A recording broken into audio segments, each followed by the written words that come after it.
ಜಮಖಂಡಿಯ ಸ್ತ್ರೀ ಶಕ್ತಿ ಸಂಘಟನೆ ವತಿಯಿಂದ 1 ಲಕ್ಷ ಸಸಿಗಳನ್ನು ನೆಡುವ ಗುರಿ ಸೇರಿದಂತೆ ನಗರದಲ್ಲಿ ಗಿವಿಂಗ್ ಆ್ಯಂಡ್ ಗ್ರೋಯಿಂಗ್ ಆಹಾರ ಧಾನ್ಯ ಬೀಜಗಳನ್ನು ದಾನ ಮಾಡುವುದು ಮತ್ತು ಸಸಿಗಳ ದಾನಗಳನ್ನು ಪಡೆದು ಬಡ ಮಕ್ಕಳಿಗೆ ಅನಾಥಾಶ್ರಮಗಳ ಮೂಲಕ ಅನ್ನದಾನ ಮಾಡುವುದು, ಪ್ರತಿಭಾವಂತ ಬಡ ಮಕ್ಕಳಿಗೆ ಪುಸ್ತಕಗಳನ್ನು ದಾನ ಮಾಡಿ ಶಿಕ್ಷಣಕ್ಕೆ ಅನುವು ಮಾಡಿಕೊಡುವುದು, ಸಸಿಗಳನ್ನು ದಾನ ಪಡೆದು ನಗರದಲ್ಲಿ ಅರಣ್ಯ ಇಲಾಖೆ ಸೇರಿದಂತೆ ವಿವಿಧ ಸ್ಥಳಗಳಲ್ಲಿ ನೆಟ್ಟು ಹಸಿರು ನಗರವನ್ನಾಗಿ ಮಾಡುವ ಉದ್ದೇಶದಿಂದ ಜಮಖಂಡಿ ನಗರದ ಅಮೋಘ ಸಿದ್ದೇಶ್ವರ ದೇವಾಲಯದಲ್ಲಿ 50ಕ್ಕೂ ಅಧಿಕ ವಿವಿಧ ತಳಿಗಳ ಸಸಿಗಳನ್ನು ನೆಡುವ ವನ ಮಹೋತ್ಸವ ಕಾರ್ಯಕ್ರಮವನ್ನು ಆಚರಣೆ ಮಾಡಲಾಯಿತು.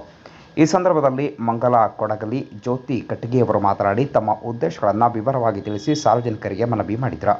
ಈ ಸಂದರ್ಭದಲ್ಲಿ ರೂಪಾ ಯಾದವಾಡ್, ಪೂರ್ಣಿಮಾ ಯಾದವಾಡ್, ಪ್ರತಿಭಾ ಅಕ್ಕಿ, ಶ್ರೀದೇವಿ ಅನಂತಪುರ್, ಜ್ಯೋತಿ ಮುರುಗೋಡ್, ಸಪ್ನಾ ಬೂತ್ರ, ಪುಷ್ಪಾ ಹೊಸಟ್ಟಿ, ಲಕ್ಷ್ಮೀ ನಾಯ್ಕ್, ಲತಾ ಚಾಳಸೆ ಸೇರಿದಂತೆ ಸ್ತ್ರೀ ಶಕ್ತಿ ಸಂಘದ ಸದಸ್ಯರು ಉಪಸ್ಥಿತರಿದ್ದರು.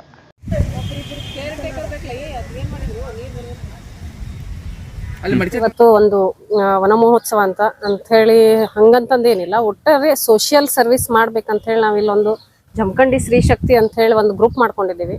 ಇದ್ರೊಳಗೆ ನಮ್ಮ ಜಮಖಂಡಿ ಒಳಗೆ ಏನು ಮಹಿಳಾ ಮಂಡಳಗಳಿದಾವೆ ಆ ಎಲ್ಲ ಸ್ತ್ರೀ ಶಕ್ತಿ ಸೇರಿಸ್ಕೊಂಡು ನಾವು ಅದಕ್ಕೊಂದು ಹೆಸರಿಟ್ಟಿದ್ದೀವಿ. ಇದನ್ನ ಜಮಖಂಡಿ ಸ್ತ್ರೀ ಶಕ್ತಿ ಅಂತ ಹೇಳಿ ಒಟ್ಟಾರೆ ಒಂದು 22-23 ಮಹಿಳಾ ಮಂಡಳಗಳಿದಾವೆ. ಅವೆಲ್ಲರೂ ಒಟ್ಟುಗೂಡಿ ನಾವು ಇದೊಂದೇನೋ ಸೋಷಿಯಲ್ ವರ್ಕ್ ಮಾಡಬೇಕು, ನಮ್ಮ ಮನಸ್ಸಿಗೂ ಒಂದು ಇದು ಇರಬೇಕು ಅಂತ ಹೇಳಿ ಏನೋ ಮಾಡ್ತಾ ಇದ್ದೀವಿ ಅನ್ನೋದಿರ್ಬೇಕು. ಬಟ್ ಅದ್ರ ಜೊತೆಗೆ ಅದನ್ನ ಹಂಗೆ ಬೆಳೆಸ್ಕೊಂಡು ಹೋಗ್ಬೇಕು, ಬರೇ ಮಾಡಿ ಬಿಟ್ಟು ಹೋಗೋದಂತಲ್ಲ. ಇವತ್ತಿನ ದಿವಸ ಇಲ್ಲಿ ಅಮೋಘ ಸಿದ್ಧಿ ಗುಡಿ ಒಳಗೆ ನಾವು ಒಂದು ನಿಯರ್ ಬೈ ಒಂದು 45ರಿಂದ 50 ಗಿಡಗಳನ್ನು ಹಚ್ಚಿದ್ದೀವಿ.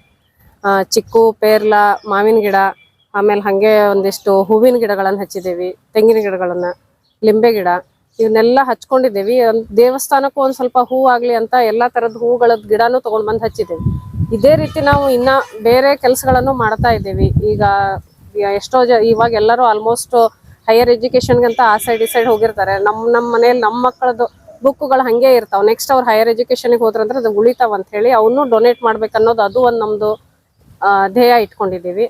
ಆಮೇಲೆ ಲಾಸ್ಟ್ ಏಪ್ರಿಲ್ ಮೇದಲ್ಲಿ ನಾವೆಲ್ಲ ಈ ಮದುವೆ ಸಮಾರಂಭಗಳು ಆಮೇಲೆ ಏನೋ ಫಂಕ್ಷನ್ ಒಳಗೆಲ್ಲ ಅನ್ನಗಳು ಉಳಿದಿರ್ತದಲ್ಲ, ಅದೇನು ವೇಸ್ಟ್ ಮಾಡಬೇಡ್ರಿ, ಅನಾಥಾಶ್ರಮಕ್ಕೆ ಕೊಡ್ರಿ ಅಂತ ಒಂದು 22-23 ಇಲ್ಲೇನು ಕಾರ್ಯಾಲಯಗಳಿವೆ, ಸಣ್ಣ ಕಾರ್ಯಾಲಯ, ದೇವಸ್ಥಾನ, ದೊಡ್ಡ ದೊಡ್ಡ ಕಾರ್ಯಾಲಯ ಹಿಡ್ಕೊಂಡು ಅದನ್ನ ಬ್ಯಾನರ್ಸ್ ಎಲ್ಲ ಮಾಡಿ ಅಲ್ಲಿ ಕೊಟ್ಟು ಬಂದಿದ್ದೀವಿ. ಆ ಬ್ಯಾನರ್ಸ್ ಅಲ್ಲಿ ಒಂದು 3 ಅನಾಥಾಶ್ರಮದ ನಂಬರ್ಗಳನ್ನು ಕೊಟ್ಟಿದ್ದೀವಿ. ಅವ್ರಿಗೆ ಜಸ್ಟ್ ನೀವು ಕಾಲ್ ಮಾಡಿದ್ರೆ ಆ ನಂಬರ್ಗೆ ಅವರೇ ಬಂದು ತೊಗೊಂಡು ಹೋಗ್ತಾರೆ. ನಾವೇನು ಎಫರ್ಟ್ ಹಾಕೋದಂತ ಇಲ್ಲ. ಬಟ್ ಫುಡ್ ವೇಸ್ಟ್ ಆಗಬಾರ್ದು, ಯಾರಿಗೆ ಅನ್ನ ಸಿಗ್ತಾ ಇಲ್ಲ ಅವ್ರಿಗೆ ಹೋಗಿ ಅದು ತಲುಪಬೇಕು. ಹಂಗೆ ಸುಮ್ಮನೆ ಕೆಡಿಸೋ ಬದಲು ಅದನ್ನ ಅಲ್ಲಿ ಎಲ್ಲರಿಗೂ ಉಪಯೋಗ ಆಗೋದು ಅಂತ ಹೇಳಿ ಇದೊಂದೆಲ್ಲ ಹಮ್ಮಿಕೊಂಡಿದ್ದೀವಿ ನಾವು. ನಮಸ್ಕಾರ. ಜಮಖಂಡಿ ಸ್ತ್ರೀ ಶಕ್ತಿ ಅಂತ ಪ್ರತಿಯೊಂದು ಜಮಖಂಡಿಯಲ್ಲಿ ಎಷ್ಟು ಮಹಿಳೆಯರು ಅದಾರಲ್ಲ ಎಲ್ಲರದು ಒಂದು ಶಕ್ತಿ ಇದ್ದಂಗಿದೆ. ಎಲ್ಲರದು ಅಭಿಪ್ರಾಯ, ಎಲ್ಲರದು ವಿಚಾರ ಕೂಡಿ ಮಾಡುವ ಕೆಲಸ ಇದು. ಬಹಳಷ್ಟು ವಿಚಾರಗಳು ಇಟ್ಕೊಂಡು ನಡೀತಾ ಇದ್ದೀವಿ. ನಮ್ದು ಮೇನ್ ಜಮಖಂಡಿ ಸ್ತ್ರೀ ಶಕ್ತಿ ಸ್ಲೋಗನ್ ಏನಂದ್ರೆ ಗಿವಿಂಗ್ ಆ್ಯಂಡ್ ಗ್ರೋಯಿಂಗ್, ಕೊಡೋದ್ರಿಂದ ಬೆಳೆಯೋಣ ಅಂತ. ಕೊಟ್ರೆ ಯಾರು ಕಡಿಮೆ ಆಗ್ತತಿ ಅಂತ ತಿಳ್ಕೊತಾರ, ಇಲ್ಲ. ಬಟ್ ನಮ್ದೇನಿದೆ ಯಾಕಂದ್ರೆ ನಮ್ದು ಸ್ಲೋಗನ್ದ ಗಿವಿಂಗ್ ಆ್ಯಂಡ್ ಗ್ರೋಯಿಂಗ್, ಕೊಡೋಣ, ನಾವು ಬೆಳೆಯೋಣ, ಇನ್ನು ಇತರರಿಗೂ ಬೆಳೆಸುವಲ್ಲಿ ನಮ್ದು ಕೈ ಜೋಡಿಸೋಣ ಅಂತ ಐತಿ. ಮೊದಲಿಗೆ ನಾವು ಮಾಡಿದ್ದು ಡೊನೇಟ್ ಕೊಟ್ಟು, ಈಗಾಗಲೇ ಹೇಳಿದ್ರಲ್ಲ ಅನಾಥಾಶ್ರಮ ಕೊಟ್ಟೋದು, ಡೊನೇಟ್ ಬುಕ್ಸು, ರದ್ದಿಗೆ ಹಾಕೋ ಬದಲಿ ನಿಮ್ದು education pass on the knowledge ಅಂತ ಹೇಳಿ ಇದು ಡೊನೇಟ್ ಬುಕ್ಸ್ ಅಂತ ಮಾಡ್ತಾ ಇದ್ದೀವಿ. ಆಮೇಲೆ ಡೊನೇಟ್ ಸೀಡ್ಸ್ ಮಾಡಿದ್ವಿ ನಾವು. ಈಗ 2-3 ವರ್ಷದಿಂದ ಮಾಡ್ತಾ ಇದ್ದೀವಿ. ಬಹಳಷ್ಟು ಮಹಿಳಾ ಮಂಡಳ ಎಲ್ಲ ಮಹಿಳೆಯರು ಭಾಳ ಚಂದ ಸಹಕಾರ ಕೊಟ್ಟರು ಇದಕ್ಕೆ. ಈ ವರ್ಷ ಅಂತೂ ನಾವು ಸಾವಿರಾರು ಗಂಟ್ಲೆ ಬೀಜಗಳನ್ನು ಕೊಟ್ಟಿವಿ. ಮಾವಿನ ಬೀಜ ಕೊಟ್ಟಿವಿ, ಹಲಸಿನ ಬೀಜ ಕೊಟ್ಟಿವಿ, ಜಾಂಬಳಿ ಹಣ್ಣಿನ ಬೀಜ ಕೊಟ್ಟಿವಿ, ಚಿಕ್ಕು ಕೊಟ್ಟಿವಿ. ಅದೇನಾಗ್ತದೆ, ನಾವು ತಿಂದು ಡಸ್ಟ್ಬಿನ್ಗೆ ಎಸಿತಿದ್ವಿ. ಅದು ನಮ್ಗೆ ವಿಚಾರ ಬಂದು ಈಗ ಏನು ಫಾರೆಸ್ಟ್ ಆಫೀಸ್ ಕೊಡ್ತೀವಲ್ಲ, ಅವ್ರು ಸರಿಯಾದ ಮಾರ್ಗದಲ್ಲಿ ಅವ್ನು ಅಗಿ ಮಾಡಿ ಅಗಿಗಳು ಮಾಡಿ ಅವನು ಒಂದು ನೀರು ಹಾಕಿ 1 ವರ್ಷ ಆದ ನಂತರ ಈಗ ಮೊನ್ನೆ ಜೂನಲ್ಲಿ ಅವ್ರು ಬೆಳೆಸಿರೋದೆಲ್ಲ ಅವ್ರು ಅರಣ್ಯಕ್ಕೆ ಕಳಿಸಿದ್ರು. ಅರಣ್ಯದಲ್ಲಿ ಬೆಳೆಸೋದ್ರಿಂದ ಏನಾಗುತ್ತೆ, ಎಲ್ಲ ನಾವೇ ತಿನ್ಬೇಕಂತ ಬಂದ್ಬಿಟ್ಟದೆ ಈಗ ಮನುಷ್ಯನಿಗೆ. ಅಲ್ಲಿ ಏನಾಗ್ತದೆ, ಪಶು ಪಕ್ಷಿ ಪ್ರಾಣಿ ನೆರಳು ಸಿಗ್ತದೆ, ಅವಕ್ಕೂ ಹಣ್ಣು ಸಿಗ್ತಾವ. ಎಲ್ಲೋ ಒಂದ್ ಕಡೆ ನಮ್ದು ಇದು ಹೋಗಿ ಮುಟ್ಲಿ ಅಂತ ಹೇಳಿ ಮಾಡ್ತಾ ಇದೀವಿ ಅದನ್ನ.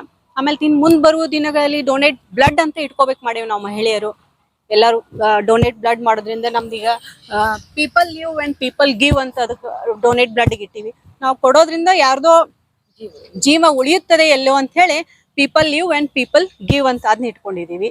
ಮತ್ತೆ ಈಗ ಗಿಡಗಳು ಹಚ್ಚೋದ್ ಕಾರ್ಯಕ್ರಮ ಮಾಡಿದ್ವಿ. ಈಗ ನಾವ್ ಈಗೇನ್ ಕೂಡಿವಲ್ಲ ಮಹಿಳೆಯರು ಎಲ್ಲರೂ ತಮ್ಮ ಕಾಂಟ್ರಿಬ್ಯೂಷನ್ ಹಾಕಿ ಒಂದ್ 55 ಗಿಡ ಇವತ್ತು ಸ್ಟಾರ್ಟ್ ಮಾಡಿದೀವಿ. ಅಮೋಘಸಿದ್ದ ದೇವಸ್ಥಾನದಿಂದ ಸ್ಟಾರ್ಟ್ ಮಾಡಿವಿ. ಇದು ವನಮೋತ್ಸವ ಇದು ಒಂದೇ ತಿಂಗಳು ಮಾಡ್ಬೇಕಂತ ಇಲ್ಲ, ನಮ್ ವಿಚಾರ ವರ್ಷ ಪೂರ್ತಿ ಮಾಡ್ಬೇಕಂತ ಇದೆ.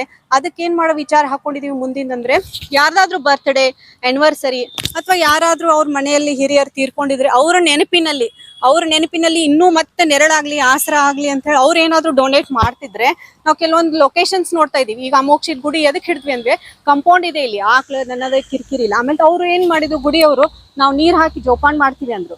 ನಾವು ಅಗಿ ತರುವುದು, ಇದನ್ನ ಡಿಗ್ ಮಾಡುದು ಎಲ್ಲ ಮಾಡಿ ಹಚ್ಚಿ ಹೋಗ್ತೀವಿ, ಮತ್ ಮೇಲಿನ ಮೇಲೆ ಬಂದು ನೋಡ್ತೀವಿ. ಬಟ್ ಅಲ್ಲಿ ಲೋಕಲ್ ಇರೋರು ಅವರು ಕಾಳಜಿ ತಗೋಂತ ಲೊಕೇಶನ್ಗಳು ನೋಡಾಕತ್ತೀವಿ. ಮುಂದ್ ಬರೋ ದಿನಗಳಲ್ಲಿ ಎಲ್ಲಾ ಮಹಿಳೆಯರಾಗ್ಲಿ, ಎಲ್ಲಾ ತಮ್ಮ ಜಮಖಂಡಿ ಇತ್ರ ಅವ್ರು ನಮಗೂ ಒಂದಿಟ್ಟು ಸಹಾಯ, ಇದನ್ನ ಪ್ರೋತ್ಸಾಹ ಕೊಟ್ರೆ ನಮ್ ಜಮಖಂಡಿ ನಾವು ಹಸಿರು ಮಾಡ್ಬಹುದಂತ ನನ್ಗೆ ಅನಿಸ್ತದ. ಅದಕ್ಕೆ ಎಲ್ಲಾರ್ದು ಸಹಕಾರ ಇರ್ಲಿ, ಗಿವಿಂಗ್ ಅಂಡ್ ಗ್ರೋಯಿಂಗ್ ಹಿಂಗ ಮುಂದುವರಿಲಿ ಅಂತ ಹೇಳಿ ಕೇಳ್ಕೊತೀವಿ.